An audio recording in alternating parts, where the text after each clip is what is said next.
Hello students, in this session we'll start with the module 3.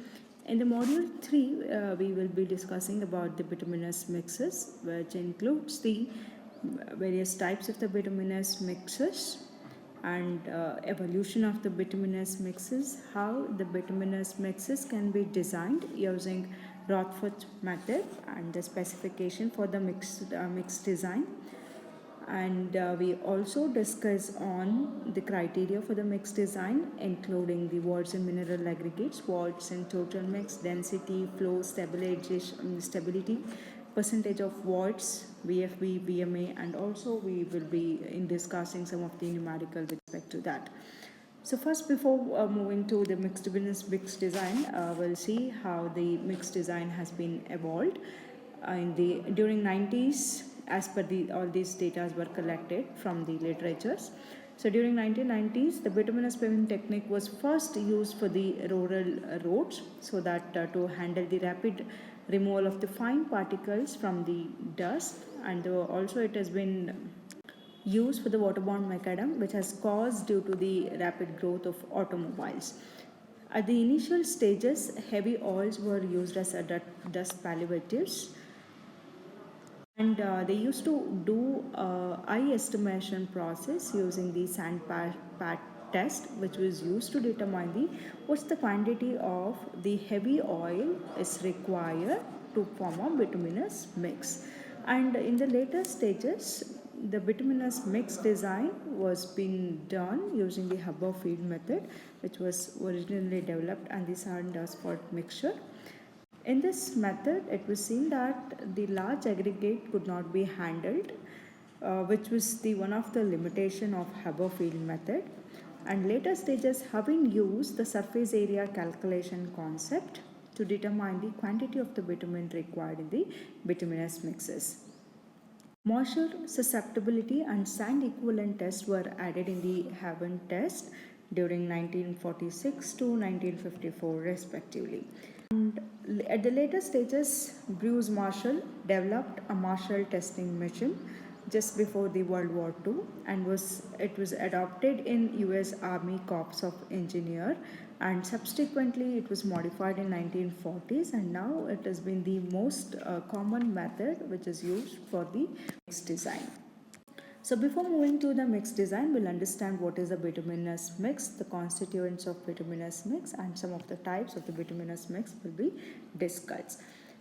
Bituminous mixes, or we can also generally, bituminous is sometimes we refer it as the asphalt. So bituminous mix or asphaltic mixture consists of mixture of aggregates of various sizes, which is grading from the maximum size, typically less than 25, and the smallest size will be which can be also the less than 0.075 mm. Now in this picture you can see the bituminous mixes consist of aggregates of various sizes, which can be the coarse aggregates, fine aggregates, coarse aggregates, generally the size between 25 mm to 2.36, and in the fine aggregate down the 2.36 mm and between the 2.36 and 0.075 mm are generally termed as the fine aggregates in the bituminous mixes, and filler materials are those material which are smaller than 75 microns C. And all these aggregates are mixed together, and to get that sufficient binding property, the bitumen, sufficient quantity of bitumen is added to the mixes, so that when the compacted, it will form an effectively impermeable, and it will accept the deceptive and elastic property. The bituminous mix design is aimed to determine the proportion of the various aggregates, how much to form a bituminous mixes, what should be the proportion of coarse aggregate, fine aggregate, filler material, and the percentage of the bitumen required to get the densest form. And also when the mix design is done, you have to keep it in mind that the bituminous mix that we form, it should be workable, strong, durable, and economical. So let us first understand the requirements of the bituminous mixes. The desirable properties of good bituminous mixes include the stability, durability, flexibility, skid resistance, and workability. So let us take one by one how does the each and every requirement will contributes to the stability of the bituminous mixes. The first and foremost requirement of a bituminous mixes is the stability. The stability is defined as resistance of a paving mix to the deformation under the traffic loading. If the bituminous mixes doesn't possess sufficient stability, it may lead to the two typical failures in the flexible pavements, which include the shoving. Shoving is the formation of the transverse ridges which occurs on the areas subjected to the severe acceleration and deceleration. And the second is the lack of stabilities can also lead to the rutting. The longitudinal ridges can be formed due to the channelization of the traffic. So the rutting can be noticed in the region where the vehicular movements will be there under the wheel loads. And lack of stability can also leads to the formation of cracks on the pavement surface. The stability depends upon the interparticle friction primarily of the aggregates and the cohesion offered by the bitumen. The sufficient binder must be available to coat all the particle. However, the stability decreases when the binder content is high and when the particles are kept apart.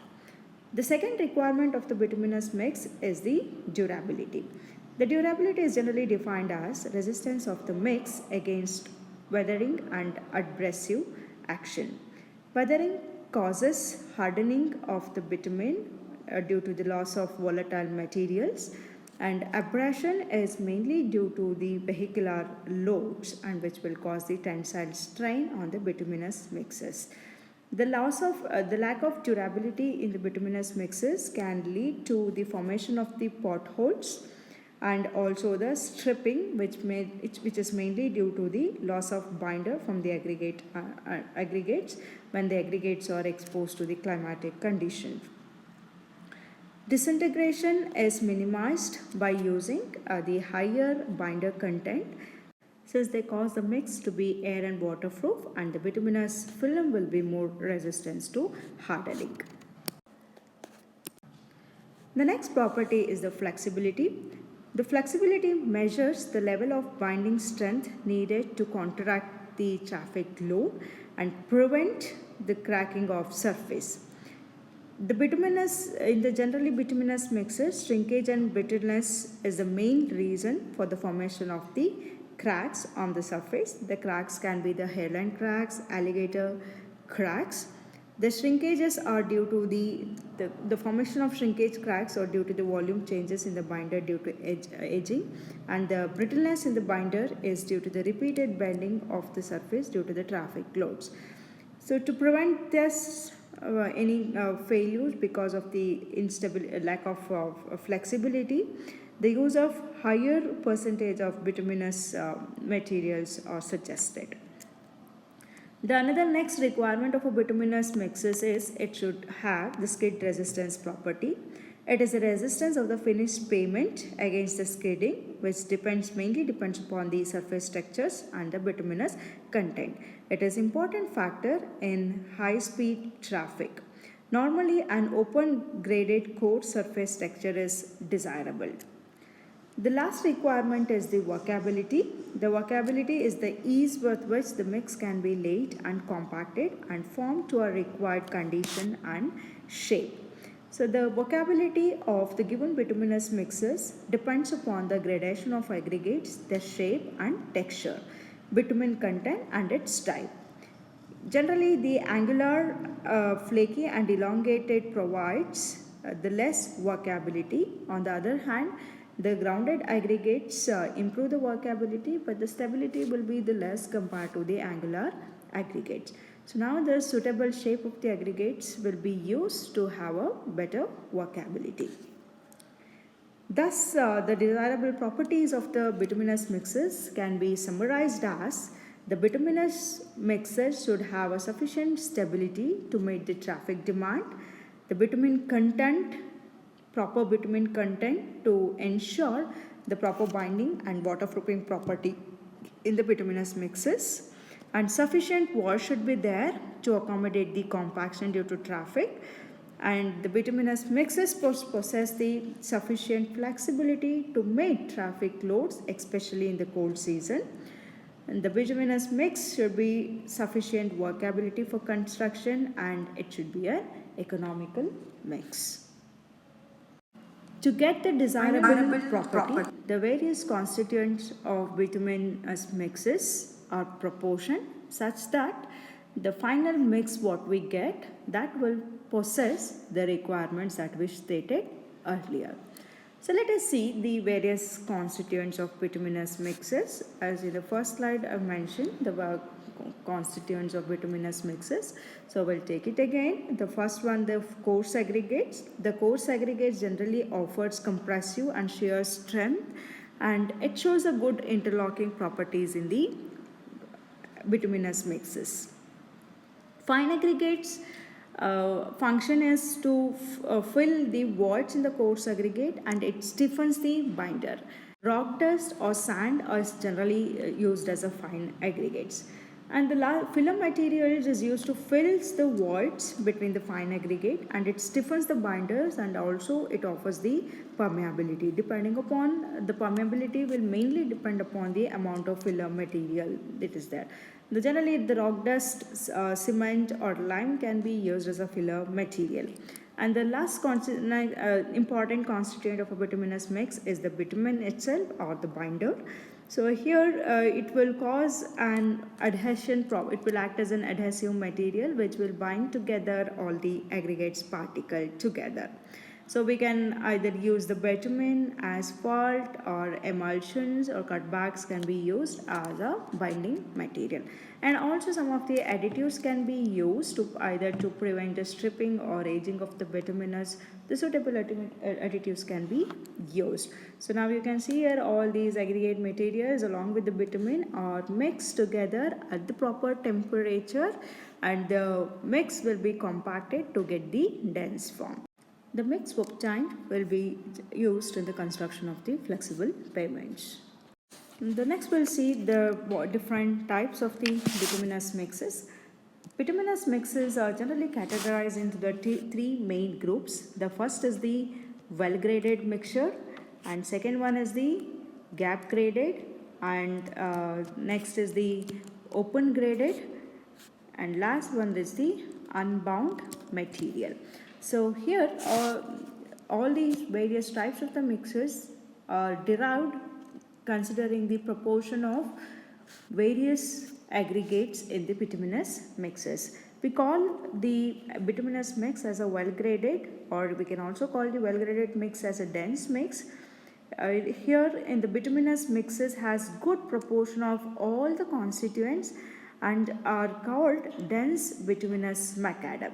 Okay, usually the DBM layer and BC layers that will comes to the well-graded bituminous mixes, and these two mixes will offer a good compressive strength, and also some proportion of this tensile strength will be contributed because of this bituminous mixes.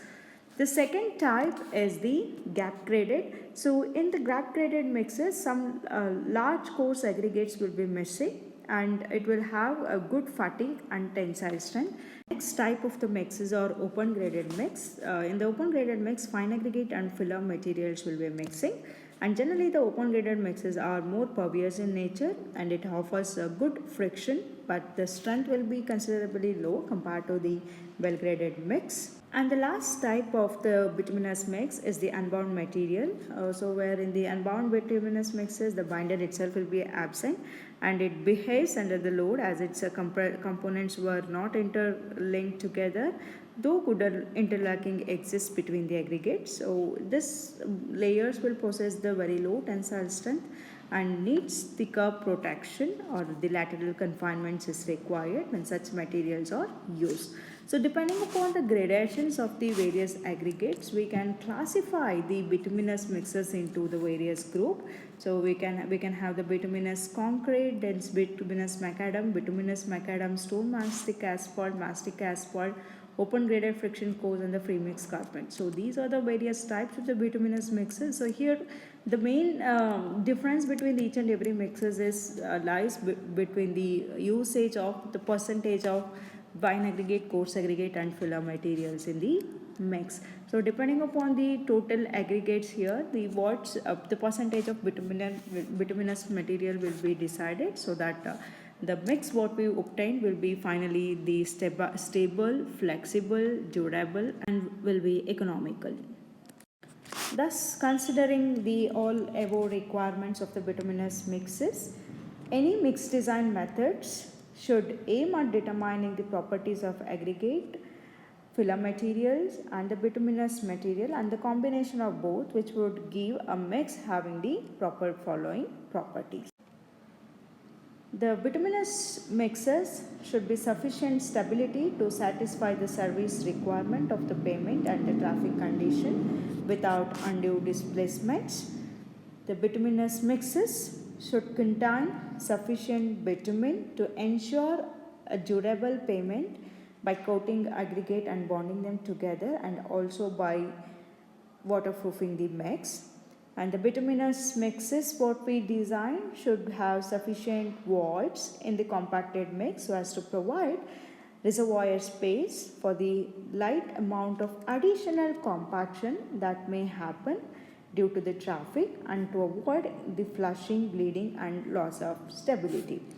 The mix which is being prepared should have the sufficient flexibility even in the coldest season to prevent the cracking due to the repeated application of the traffic loads. And the mix obtained should have a sufficient workability while placing as well as the compacting the mix.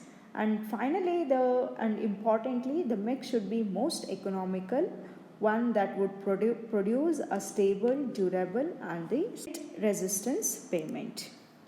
So in the next session, we'll see how the bituminous mix designs will be done using the Marshall stability method. Thank you.